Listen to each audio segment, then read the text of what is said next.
গেল কয়েকদিন যাবৎ গণমাধ্যমে বা সোশ্যাল মিডিয়া প্ল্যাটফর্মে একটা বিষয় নিয়ে সকলেরই জানার ইচ্ছা যে আমাদের বাংলাদেশে আহ, দ্বিতীয় বাংলাদেশ ব্যাটালিয়ন নামে যে নতুন একটি ইউনিট চালু করা হয়েছে, এটা কি আসলে অতীতে ছিল নাকি সরকার ক্ষমতায় আসার পর নতুনভাবে চালু করা হলো? Number one.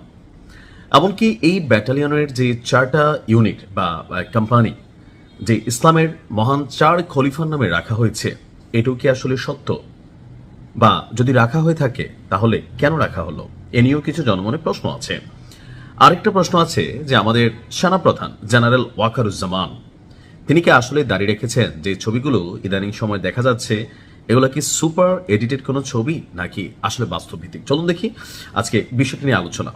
তো প্রথমে আমাদের সেনাপ্রধানের দাড়ির বিষয়টি বলি। হ্যাঁ, তিনি দাঁড়িয়ে রেখেছেন। একজন মুসলিম হিসাবে দাড়ি রাখাটা সবারই দায়িত্ব।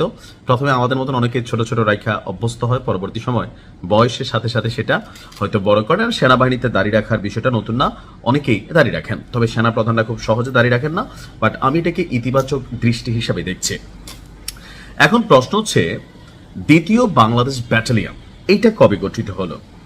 এটা 2026 সালে বাংলাদেশ মিলিটারি একাডেমি, সংক্ষেপে বিএমএ, এখানে নতুনভাবে উদ্বোধন করা হয়েছে। অর্থাৎ আমাদের সেনাবাহিনীতে নতুন একটা ইউনিট চালু করা হয়েছে, যেটার নাম হচ্ছে দ্বিতীয় বাংলাদেশ ব্যাটালিয়ন। আর এই দ্বিতীয় বাংলাদেশ ব্যাটালিয়নেরই আপনার কোম্পানির যে চারটা নাম আমাদের খলিফার নামে, সেটা হচ্ছে যে আবু বকর ইউনিট, কোম্পানি, ওমর ইবনে আল খত্তাব কোম্পানি, উসমান ইবনে আফফান কোম্পানি এবং আলী ইবনে আবি তালিবের নাম করা হয়েছে। আর এটা নিশ্চিতভাবে যে এই চারটা নামেই আসলে বাংলাদেশের দ্বিতীয় বাংলাদেশ ব্যাটালিয়নের যেই কোম্পানিগুলো চালু করা হয়েছে, এগুলো তো কেন এ পর্যন্ত নেওয়া হয়েছে? সেনাবাহিনী বা সরকার এ বিষয়ে আনুষ্ঠানিকভাবে কোনো ব্যাখ্যা না দিলেও যা জানা গেছে তা হলো, নতুন ব্যাটালিয়নটি গঠন করা হয়েছে বাংলাদেশ মিলিটারি একাডেমিতে প্রশিক্ষণ কার্যক্রম সম্প্রসারণ করা এবং অফিসার ক্যাডেটদের প্রশিক্ষণ সক্ষমতা বৃদ্ধি করার অংশ হিসাবে। চারটি কোম্পানির নাম চার খলিফার নামে রাখা হয়েছে, কিন্তু এই নামকরণের পেছনের উদ্দেশ্য সম্পর্কে আনুষ্ঠানিকভাবে সেনাবাহিনী বা সরকারের কাছ থেকে স্পেশালি কোনো রকম ব্রিফিং আমরা পাইনি। তো অনেকেই বলছেন যে বেসিক্যালি ইসলামী ঐতিহ্যকে সম্মান জানানো, যেহেতু বাংলাদেশ একটা মুসলিম সংখ্যাগরিষ্ঠ দেশ, নেতৃত্ব, ন্যায় বিচার এবং আত্মত্যাগের আদর্শকে প্রতীকীভাবে তুলে ধরা, অথবা অন্য কোনো রাজনৈতিক আদর্শগত বার্তা কিনা, এটা নিয়ে নানান ধরনের আলোচনা ইতিমধ্যে সোশ্যাল মিডিয়াতে হচ্ছে। কেউ কেউ বলছেন যে এর পেছনে জামাতের একটা শক্ত ভূমিকা আছে, কেউ বলছেন যে সরকার তো বিএনপি, তাহলে জামাত কিভাবে এখানে প্রভাবিত করলো? আবার কেউ বলছেন যে না, এখানে সরকারই চাচ্ছে, সরকার হয়তো চাচ্ছে বাংলাদেশকে পাকিস্তানের মতন একটা ইসলামিক রাষ্ট্র, পাকিস্তান যদিও পুরোটা ইসলামিক রাষ্ট্র না, সামহাও এরকম, কিন্তু যেহেতু সরকারের কাছ থেকে বা ধরেন মিলিটারি বাহিনীর কাছ থেকে কোনো রকম বক্তব্য আসে নাই, সো সেই ক্ষেত্রে আমরা নিশ্চিত করে কোনো কিছুই বলতে পারছি না। মিডিয়াতে এক একজন এক এক রকম মন্তব্য করছেন। এখন এই নামগুলো বেসিক্যালি ইসলামের মহান চারজন খলিফা, যাদের ইতিহাস, ঐতিহ্য, সাহস, সুদৃঢ় ন্যায়পরায়ণতা, অনেক কিছুই ব্যক্তিগতভাবে তাদের জীবন আদর্শ থেকে শিক্ষা নেওয়ার মতন।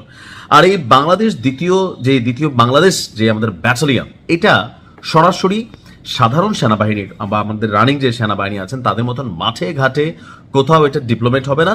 এইটা বেসিক্যালি ওই যে মিলিটারি একাডেমিতে প্রশিক্ষণ এবং ক্যাডেট অফিসারদের প্রশিক্ষণ সক্ষমতা বৃদ্ধিতেই কাজ করবে। অর্থাৎ এটা অন্যান্য কোম্পানিগুলোর মতন আমাদের যে ধারাবাহিক সেনাবাহিনী আছেন বাংলাদেশের বিভিন্ন জায়গায়, যারা বিভিন্ন সময় রাষ্ট্রীয় প্রয়োজনে দায়িত্ব পালন করেন অথবা শত্রুর বিরুদ্ধে লড়াইয়ের জন্য বিভিন্ন সময় হয়তো আমরা বিভিন্ন জায়গায় দেখি, ওরকম না, তারা হচ্ছে আপনার মিলিটারি একাডেমিতে বেসিক্যালি সেইখানে তারা কাজ করবেন। অর্থাৎ একজন সেনাবাহিনীর অফিসারকে গড়ে তুলতে একজন যখন হাতে খড়ি থাকবে, তখন থেকে তার মধ্যে মূল্যবোধ, চেতনা, ধর্মীয় আদর্শ, নীতি, অনেক কিছু হয়তো ঢুকানোর চেষ্টা করছে। তো আমার অনেক অমুসলিম ভাইরা বলছেন, অনেক অমুসলিম ভাইরা আমি দেখলাম কমেন্টে লিখছেন যে আমাদের কোনো ভগবানের নামে অথবা আমাদের ধর্মের কোনো প্রথিতযশা ব্যক্তির নামে একটা ইউনিট কেন চালু করা হলো না? বাংলাদেশ কি মৌলবাদের দিকে ধাবিত হচ্ছে? উত্তরটা হচ্ছে না।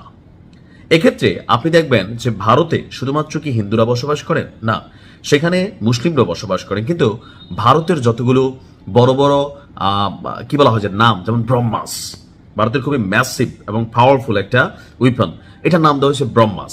তো এখন মুসলিমরা কি এটা বলবে যে ভাই এটার নাম অন্য কিছু দেওয়া উচিত? আসলে বিষয়টা ওরকম না। এটা হচ্ছে কি, একটা দেশে যখন সংখ্যাগরিষ্ঠতা থাকে, ধর্মের আধিক্য থাকে, সেই ক্ষেত্রে যখন বড় বড় জিনিসগুলো তৈরি করা হয়, তো সেই ক্ষেত্রে অনেক সময় ধর্মীয় ইস্যুটাকে ব্যবহার করা হয়। এটা একটা পারসেপশন হিসাবে, বাট এটার মধ্যে ধর্মগত কোনো কাহিনী বা মৌলবাদ অথবা হিন্দুত্ববাদ আমার কাছে মনে হয় না যে এটা আসলে এখানে ভেরিফাই করে। তো যাই হোক, বেস্ট অফ লাক, আশা করি দেশের জন্য কল্যাণকর হবে। আসসালামু আলাইকুম।